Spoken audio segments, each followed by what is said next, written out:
કે હવે આ મન વચન કાયા રૂપી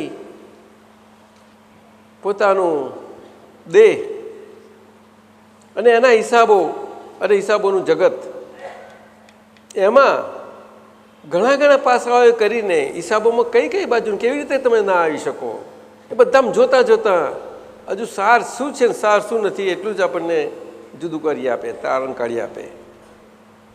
કારણ કે આપણે આત્મ સ્વરૂપ શુદ્ધ સ્વરૂપે પામ્યા છીએ આપણને, સમજો.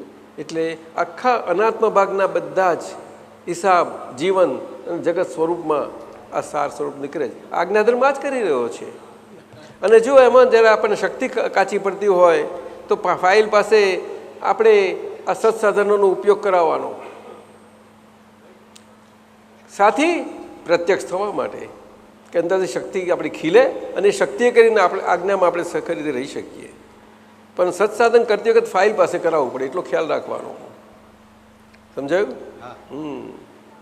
અને એ તો બધાને વિશ્વમાં કામમાં લાગે એવી છે. બહુ યુનિવર્સલ છે, બધું જ યુનિવર્સલ.